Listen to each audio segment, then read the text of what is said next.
വസിച്ചിടുവാൻ മണ്ഡപം വീട്ടിറങ്ങി വന്ന ഉന്നതനാം തങ്കപ്രാവേ നീ വന്നെന്നിൽ എന്നും അധിവസിക്കാൻ വന്ന ഉന്നതനാം തങ്കപ്രാവേ നീ വന്നെന്നിൽ എന്നും അധിവസിക്കാൻ. വേഗം വരുന്ന നമ്മളുടെ കർത്താവായ യേശുക്രിസ്തുവിൻ്റെ ധന്യനാമത്തിൽ എല്ലാവർക്കും സ്നേഹവന്ദനം. പുതിയ നിയമത്തിലെ ഓരോ പുസ്തകവും അവസാനിക്കുന്നത് പ്രേക്ഷിത ദൗത്യത്തിനായിട്ടുള്ള ആഹ്വാനത്തോടു കൂടിയാണ്. ദൈവത്തിൻ്റെ സൽഗുണങ്ങളെ ഘോഷിപ്പാനാണ് നമ്മെ വിളിച്ചിരിക്കുന്നത് എന്ന 1 പത്രോസ് 2:9 പറയുന്നത്. കാൽബാത്ത് പറയുന്നത് mission belongs to God. Mission ദൈവത്തിൻ്റെതാണ്. ഏറ്റവും വലിയ മിഷണറിയായ ദൈവം തൻ്റെ പുത്രനെ ഈ ലോകത്തിലേക്ക് മിഷണറിയായി അയച്ചതാണ് സുവിശേഷം. ആ സുവിശേഷം അറിയിപ്പാനാണ് സഭയെ വിളിച്ചിരിക്കുന്നത്. എന്നാൽ ക്രിസ്തുവിൻ്റെ ആത്മാവിനോടൊപ്പം മാത്രമേ സുവിശേഷം അറിയിപ്പാൻ കഴിയൂ. ആത്മാവിൻ്റെ ശക്തി തൻ്റെ ശുശ്രൂഷയ്ക്ക് ആവശ്യമാണ് എന്ന് തിരിച്ചറിഞ്ഞ വ്യക്തിയാണ് എലീശ. എലീശയുടെ ശുശ്രൂഷയുമായി ബന്ധപ്പെടുത്തി ചില ചിന്തകൾ പങ്കുവെക്കാം. ഒന്ന്, എലീശയുടെ വലിയ ആഗ്രഹം. തനിക്ക് നിയോഗം ലഭിച്ച ശുശ്രൂഷ നിർവഹിപ്പാൻ എലിയാവിന്മേലുള്ള ആത്മാവിൻ്റെ ഇരട്ടി പങ്കു വേണമെന്ന് എലീശ ആഗ്രഹിച്ചു. എലീശ ആഗ്രഹിച്ചത് എലിയാവിന് ലഭിച്ച മഹത്വത്തിൻ്റെയോ പദവിയുടെയോ പ്രശസ്തിയുടെയോ ഇരട്ടിയല്ല, പിന്നെയോ ദൈവം തൻ്റെ യജമാനിൽ നിക്ഷേപിച്ചിരിക്കുന്ന ആത്മീക ചൈതന്യത്തിൻ്റെ ഇരട്ടിയാണ്. യഹോവയായ ദൈവം ഗിബിയോനിൽ വെച്ച് ശലോമിന് പ്രത്യക്ഷനായി വേണ്ടുന്ന വരം ചോദിച്ചുകൊള്ളുക എന്ന് പറയുമ്പോൾ ശലോമൻ ചോദിച്ചത് ഗുണവും ദോഷവും തിരിച്ചറിഞ്ഞ് ജനത്തിന് ന്യായപാലനം ചെയ്യുവാൻ വിവേകമുള്ള ഹൃദയം. 1 രാജാക്കന്മാർ 3:9. ഈ ചോദ്യം നമ്മോടായിരുന്നുവെങ്കിൽ എന്താ ഉത്തരം പറയും? ഏലിയാവിനെ പോലെ ആത്മാവിൻ്റെ ഇരട്ടി അവകാശമോ, ശലോമിനെ പോലെ വിവേകമുള്ള ഹൃദയവുമോ, അതോ സമ്പത്തും പദവിയുമോ? എന്തായിരിക്കും ചോദിക്കുന്നത്? നാം ആയിരിക്കുന്ന തൊഴിൽ മേഖലകളിലും ശുശ്രൂഷകളിലും പിതാക്കന്മാർ ഉയർത്തിപ്പിടിച്ച മൂല്യങ്ങളുടെയും ദൈവാവബോധത്തിൻ്റെയും ഇരട്ടി ആഗ്രഹിക്കുന്നത് എത്രയും ഉന്നതമാണ്. അത് അവകാശമാക്കുവാൻ എലീശ അവസാന നിമിഷം വരെ ഏലിയാവിനോട് കൂടെ നടന്നതുപോലെ അവസാനം വരെ യേശുവിനോട് ചേർന്ന് നടക്കണം.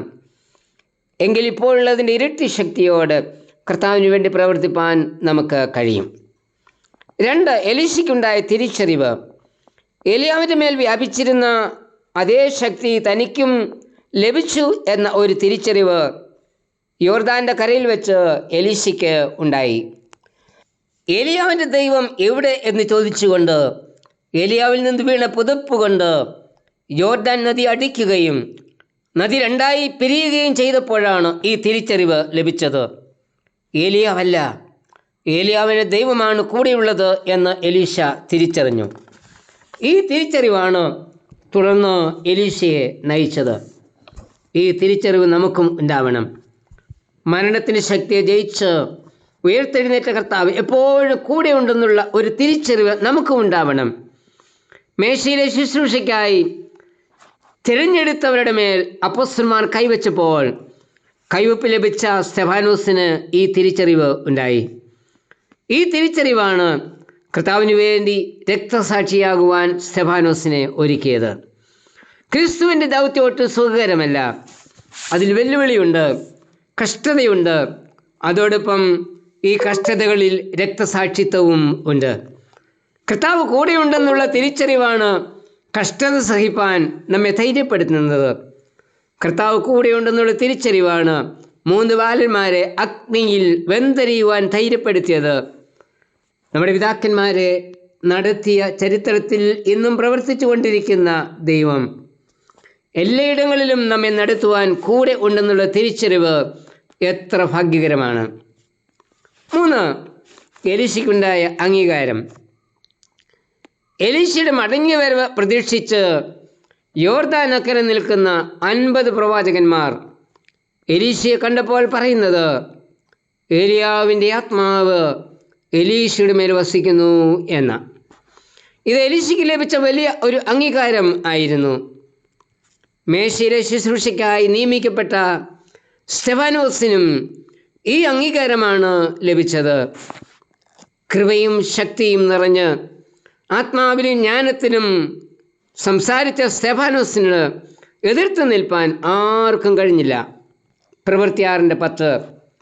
ഈ അംഗീകാരമാണ് സ്തെഫാനോസിനെ രക്തസാക്ഷി മരണത്തിന് ഒരുക്കിയത്. സ്തെഫാനോസിൻ്റെ രക്തസാക്ഷി മരണമാണ് അതിന് സാക്ഷിയായി നിന്ന് ശൗലിനെ പൗലോസായി രൂപാന്തരപ്പെടുത്തുവാനുള്ള വഴിയൊരുക്കിയത്.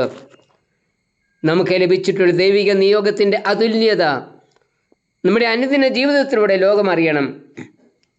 നമ്മിലൂടെ ലോകം ജീവിക്കുന്ന ദൈവത്തെ അറിയണം. എലീശയിൽ കൂടി ലോകം ദൈവത്തിൻ്റെ മഹത്വമാണ് ദർശിച്ചത്. ദൈവമഹത്വം വെളിപ്പെടുത്തുവാനുള്ള നിയോഗമാണ് ശിഷ്യന്മാർക്കും ഉയർത്തെഴുന്നേറ്റ കർത്താവ് നൽകിയത്.